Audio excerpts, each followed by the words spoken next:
안녕하세요. 찰리쌤의 전쟁 이야기입니다. 자, 오늘은 알렉산드로스 제국 두 번째 이야기 하기로 했죠. 자, 그 전에 테베가 반란이 일어나서 완전히 테베가 지도상에서 없어지는 이야기까지 했습니다. 그 다음에 그리스를 다 정리하고 나서 그라니코스로 넘어가는 장면까지 이야기를 했었는데요. 그라니코스 전투 중요합니다. 마케도니아가 이제 그라니코스 강까지 가서요. 페르시아와 전면전을 하기 시작합니다. 아주 큰 전면전이 3번 정도 있습니다. 그 중에 첫 번째 전투예요. 근데 첫 번째 전투 하기 전에 페르시아의 왕이 이름이 다리우스 3세였거든요. 다리우스 3세는 그라니코스에 온 마케도니아 군을 어떻게 상대했냐면 멤논 장군을 보내요. 아, 내가 갈 필요까지 있어? 멤논 장군 네가 해결하고 와. 해서 여기로 갑니다. 멤논 장군이 그래도 한 5만의 군사를 끌고 갑니다. 그리고 마케도니아는 한 3만에서 4만 정도 됐다고 해요. 거의 비슷하죠? 자, 그라니코스 전투에서요. 334년이고요. 이렇게 여기에서 일어났습니다.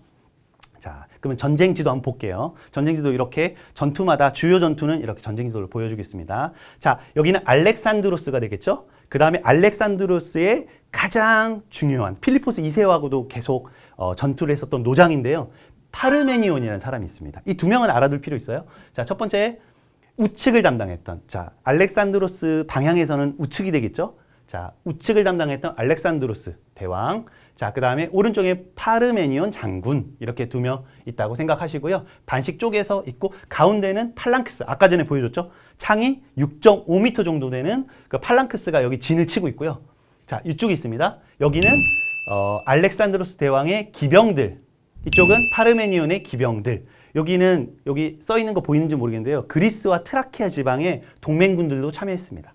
자, 그러면 이쪽에서요. 이렇게 넘어갔다고 보이죠. 근데 사실은 파르메니온 장군이 뭐라고 하냐면요. 지금 첫 전면전이잖아요. 그리고 3만 대 5만 정도 돼요. 그리고 얘네들이 엄청 세다고 알고 있어요. 파르메니온 장군은 노장이잖아요. 아주 전투 경험이 많으니까. 자, 지금 어떻게 되냐면 강을 건너면 원래 병법에서 강을 먼저 건너는 사람이 아주 불리합니다. 그러니까 어떻게 해야 되겠어요? 이렇게 돌아가자. 몰래 새벽이나 밤에 돌아간 다음에 기습을 하자. 그리고 넘어가는 게 맞다. 맞습니다. 그런데 알렉산더는요. 안 된다. 왜 안 돼요? 지금 전면전 처음인데 기세에 눌리면 안 된다. 그냥 나는 바로 건너버리겠다. 그러니까 이거 좀 위험한 전투입니다. 위험한 전투예요. 첫 번째 전투인데도. 그런데 알렉산더 대왕은 넘어갑니다. 근데 여기 넘어갈 거라고 아무도 생각 못했어요. 전투를 1이라도 알면 절대 넘어올 수 없어요. 근데 멤논 장군이랑 이런 부족들은 여기서 기다리고 있으면서 진을 준비하고 있었어요. 진을 준비하고 있는 가운데 그냥 건너와 버린 거예요. 너무 빨리 건너와서 진을 차리지 못한 상태에서 그냥 전쟁을 하게 됩니다. 그래서 완전히 대패합니다. 그래서 완전히 대패한 상태로 도망가고요. 거의 대부분이 죽습니다. 여기서. 그래서 멤논 장군도 겨우겨우 살아남고 나머지 사람들 다 죽게 돼요. 그렇게 이런 상태에서 알렉산드로스는 그라니코스 전투 첫 번째 페르시아의 전면전을 완전히 대승하게 됩니다. 그래서 알렉산드로스가 그냥 건너서 바로 격침했기 때문에 그런 전투를 마케도니아 사람들은 정말 대단하게 생각했어요. 그래서 완전히 승리를 확신하면서 계속 전쟁에 임했습니다. 그래서 작은 전투들이 있습니다. 이거는 그라니코스 전투를 나타낸 그림인데요. 샤를 르브랭이라는 사람의 그림인데요. 여기 보이죠? 네, 알렉산드로스 대왕의 모습이 나와 있습니다. 네. 그 다음에 두 번째 전투는요. 이 전투로 인해서 페르시아와 마케도니아, 알렉산드로스의 두 나라들이 정말 기운이 어떻게 나뉠지 그렇게 하는 전투. 아주 중요한 전투가 되겠죠. 기로의 선 전투라고 생각하고 그래서 다리우스 3세는 어떻게 했을까요? 전쟁에 직접 참여합니다. 여기 직접 참여하고요. 약 10만 명에서 11만 명이라고 추산을 하는데요. 10만 명에서 11만 명의 군사들이 여기 다 집결합니다. 그래서 여기서 이 사이에 성 같은 데도 함락하기도 했는데요. 이 성에서는 어떤 일화가 있었냐면 알렉산드로스 대왕이 그냥 성에까지 그냥 올라가는 거예요. 그러니까 알렉산드로스를 막기 위해서 왕을 잡으면 되잖아요. 막기 위해서 다 쳐들어가니까 다른 곳으로 적을 들어올 수 있게 만들어서 그래서 알렉산드로스가 되게 용맹하다 혹은 무식하다 너무 죽을 거를 생각 못하고 너무 덤비는 거 아니냐까지 이야기가 나올 정도로 그런 정말 용맹함을 뻗치면서 계속 왔습니다. 여기 이소스 전투 장면으로 한번 가볼게요. 이소스 전투는요, 이렇게 됩니다. 자, 이소스는 이소스만이라는 곳에서 진을 쳤고요. 여기가 알렉산드로스 마케도니아 진영입니다. 파르메니온은 항상 왼쪽이에요. 파르메니온 항상 왼쪽, 팔랑크스고요. 여기 파르메니온의 기병대, 그리고 알렉산드로스 대왕의 기병대. 알렉산드로스 대왕 기병대를 특별히 헤타이로이라고 해서 여기에서 기병대를 완전히 쐐기 모양, 요런 모양으로 말들이 이렇게 서서요. 창을 아주 긴 걸 들고 완전히 한 곳만 집중적으로 합니다. 그래서 9명이 만약에 한 곳을 집중한다면 그 바로 앞에 있는 장수나 기병은 완전히 무너지겠죠. 그렇게 하는 전술을 썼어요. 그래서 아주 잘 들어갈 수 있지만 근데 워낙 병력이 차이가 많이 났어요. 3만 정도고 여기는 11만 정도였잖아요. 그러면 차이가 거의 한 3배, 뭐 4배까지 또 나는 상황이라서 전쟁이 좀 불리한 상황이죠. 누가 봐도 불리한 상황이죠. 다리우스는 여기 중앙에서 딱 제일 앞에서 지휘를 했어요. 다리우스는 지휘를 한 상태고요.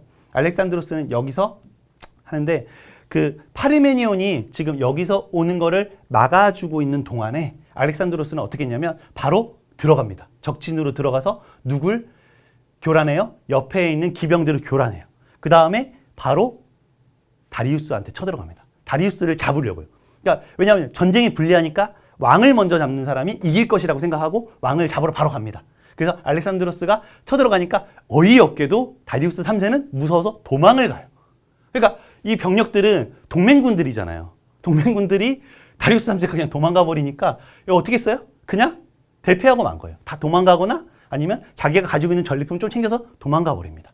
자, 그런 상태로 그냥 이소스 전투가 어이없게 이렇게 진영을 잘 갖추고 준비도 많이 하고 10만 명의 군사나 11만 명 정도의 군사까지도 동원했음에도 불구하고 다리우스가 허망하게 도망감으로써 전쟁이 끝나버립니다. 기원전 333년이고요. 자, 이소스 전투를 그린 그림인데요. 여기 다리우스 3세죠. 그리고 알렉산드로스 대왕입니다. 이탈리아 폼페이에 카사델 파우노라는 유적이 있는데요. 그 벽면에 그려진 모자이크 화예요. 이게 세계사 시험 같은데 엄청 많이 나옵니다. 신기하죠? 그래서 나중에 한번 볼 기회가 있을 겁니다. 자, 이소스 전투 끝내고요. 이 장면도 알브레이트라는 사람이 독일 화가예요. 이소스 전투를 정말 무슨 영화처럼 그려놨죠. 네, 이런 그림도 있고요.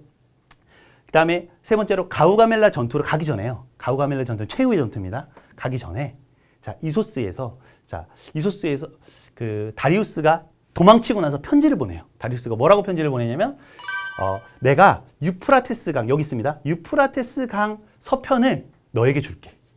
그러니까 우리 화친을 맺자 라고 편지를 보냅니다. 근데 화친 왜냐하면 우리가 이겼다고 하더라도 대제국이니까 파르메니온은 어땠을까요? 대왕님 저희가 그냥 화친을 맺지요. 그래서 우리가 이만큼의 제국을 누리면서 지내지요 하니까 당연히 우리가 알고 있는 알렉산드로스는 노라고 합니다.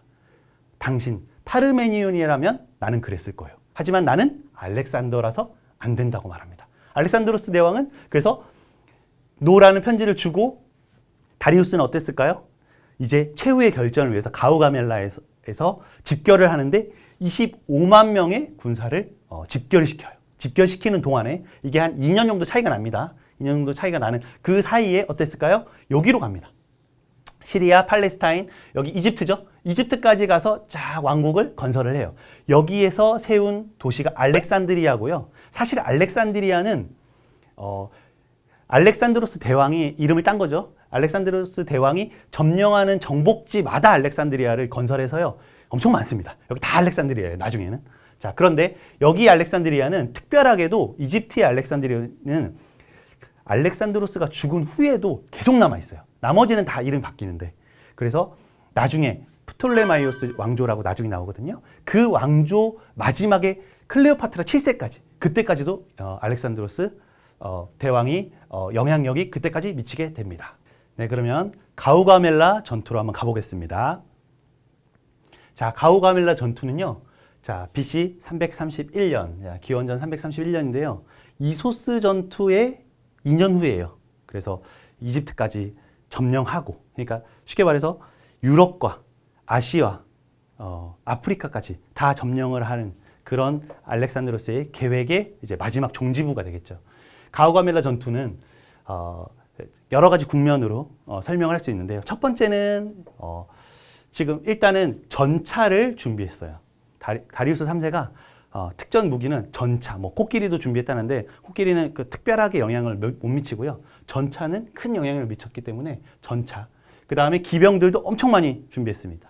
그리고 마케도니아 보면요, 파르메니온 항상 왼쪽이라고 했죠. 파르메니온.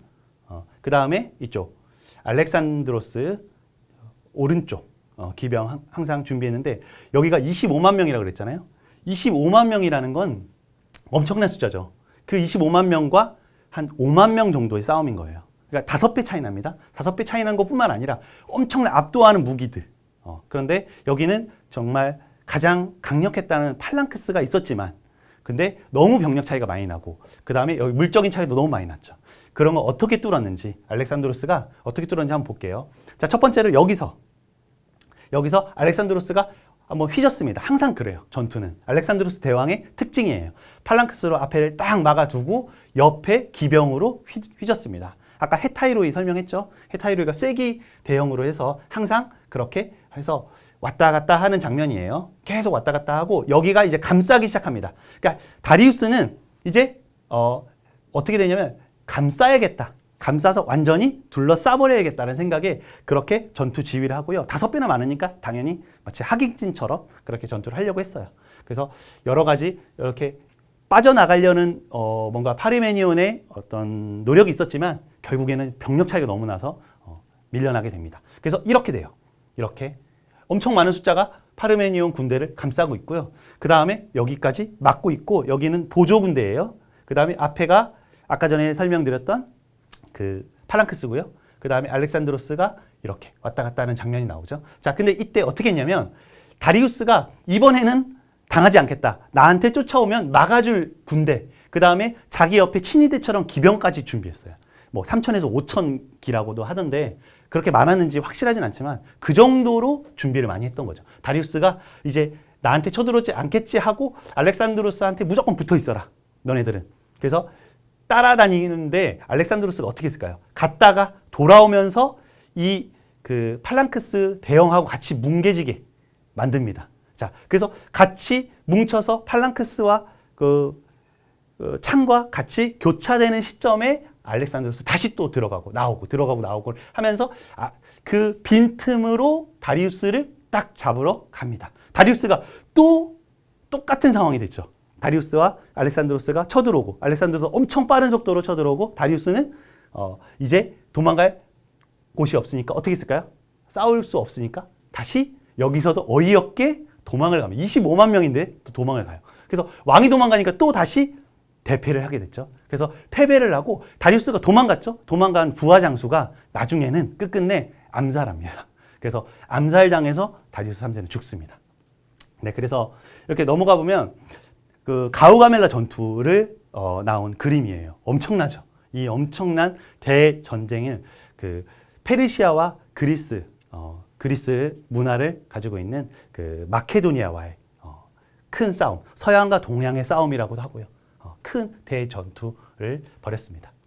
네, 그래서 아까 전에 설명했듯이 쭉 들어오는데 그 다음은 바빌론이에요. 바빌론에 입성할 때는 이미 다 끝났죠. 대패한 상태로 들어와서 입성했기 때문에 정말 대관식처럼 편하게 입성할 수 있었죠. 네, 그러면 여기까지 전쟁을 봤고요. 그 다음에 다음 시간에는 또 이제 알렉산드로 사후에 어떻게 됐는지 그리고 나머지 작은 전투들 그리도 세계사 문제도 한번 풀어보고 그런 시간을 가지도록 하겠습니다. 수고했습니다. 감사합니다.